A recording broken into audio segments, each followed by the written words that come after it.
Est-ce que vous vous êtes déjà demandé pourquoi est-ce que certains freelanceurs n'arrivaient jamais à dépasser 1000 euros par mois? Pour moi, c'est terrible, c'est littéralement une abomination. Mais je pense que j'ai compris pourquoi. En fait, il y a 4 points essentiels que la majorité des freelances oublient et c'est ça qui fait qu'ils n'arrivent jamais à bien vivre de leur activité. Salut à toi, moi c'est Romain Momoni. Sur cette chaîne, je te parle de freelancing et de tout ce qui a en rapport avec les freelances.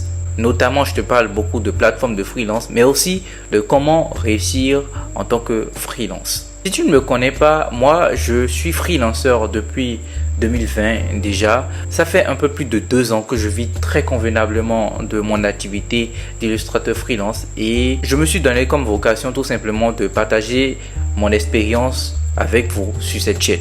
Donc si ce n'est pas encore fait, abonne-toi, mets un commentaire, mets un petit like et active la cloche de notification pour ne pas manquer mes prochaines vidéos. La plupart des freelances sont sous-payés tout simplement parce que il y a énormément de points qu'ils ne maîtrisent pas. Ils ne sont pas bons pour faire de l'argent et tout simplement ils ne comprennent pas comment est-ce que ça fonctionne. L'argent, on peut apprendre comment ça fonctionne. On peut être bon à savoir comment est-ce qu'on crée de la valeur. On doit d'ailleurs être bon à cela. La première des questions, le tout premier point, c'est de savoir que veux-tu faire. Quelle est la valeur que tu veux apporter sur le marché? Concrètement, que veux-tu donner? Qu'es-tu prêt à donner en échange de l'argent de ton client? C'est la question principale que tu dois te poser en tant que freelanceur si tu as une compétence et que tu la vends. Et là, je te parle de compétences concrètes, demandées et qui rajoutent vraiment de la valeur à la personne à qui tu présentes. Ça peut être du copywriting, de la réalisation de miniatures, du logo design, de la gestion de communauté Instagram, de la gestion de communauté Discord, du montage vidéo, de la gestion de comptabilité pour des entreprises. Il y a tout plein de domaines dans lesquels tu peux apporter de la valeur.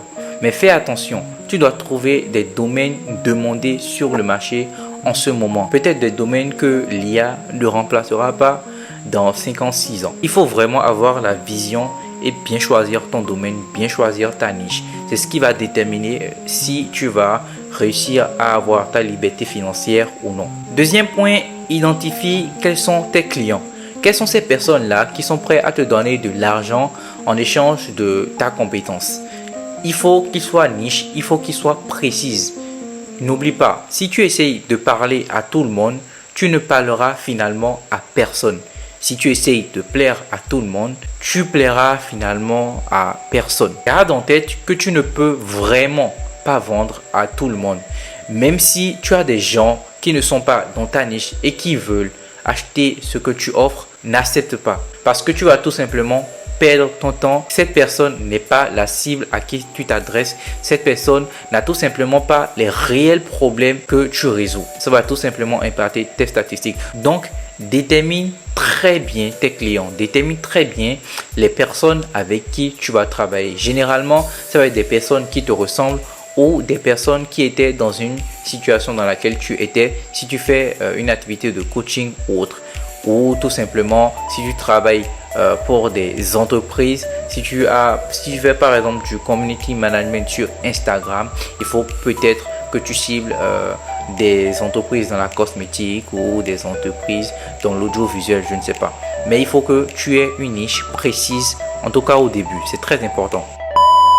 Troisième point, connais ta véritable valeur. Connaître ta valeur en tant que freelance ou en tout cas la déterminer va vraiment te permettre de trouver le pricing juste, le prix idéal pour tes produits ou en tout cas la gamme de prix que tu vas donner à tes produits ou à tes services. Par exemple, tu es consultant IA pour une entreprise et peut-être que tu leur fais gagner du temps. Si tu es copywriter pour un entrepreneur, là tu lui fais gagner de l'argent. Tu es miniature maker pour un YouTuber, tu lui fais gagner énormément de vues ou de la visibilité si tu veux. J'espère que tu es en train de comprendre et de suivre exactement mon point et là où je suis en train de venir. Dernier point, sois sûr d'inclure tes impôts et tes différentes charges quand tu fixes ton prix, ainsi que le lifestyle que tu veux te permettre. Surtout les impôts et les charges, c'est très important parce que ton client, lui, il s'en fout de tes impôts ou des charges que tu mets sur le prix. Lui veut juste avoir ton prix. Donc, en voulant établir ton pricing ou ta gamme de prix, essaye d'inclure tout cela dedans. Par exemple, si tu es graphiste, n'oublie pas que tu payes des logiciels de la suite Adobe peut-être. Ou si tu es photographe, tu as une caméra très certainement qui te coûte déjà très cher et il faut que tu la rentabilises. Bref, tu as compris là où je veux en venir. Réussir dans le freelancing, ce n'est pas une mince affaire, ça je te l'avoue. Mais je t'assure que si tu mets vraiment les efforts qu'il faut et que tu fais très bien ce qu'il faut faire, tu vas très certainement réussir à atteindre le palier des 3 000, 4 000, 5 000 euros et très bien vivre de ton activité de freelancing, de ta passion ou de ta compétence tout simplement. Voilà, j'espère que tu as apprécié cette vidéo. C'était une vidéo que je trouvais très importante à notifier. Généralement, je parle que des plateformes de freelancing, mais ici, j'ai décidé de parler du freelancing en général parce qu'il y a énormément de personnes qui ne maîtrisent pas encore les bases de ce dans quoi ils sont en train de se mettre. Bref, j'espère que tu as apprécié la vidéo. N'oublie pas de laisser un petit like et de me donner ton avis en commentaire. Je réponds à presque tous les commentaires. On se retrouve pour la prochaine vidéo. Ciao, ciao.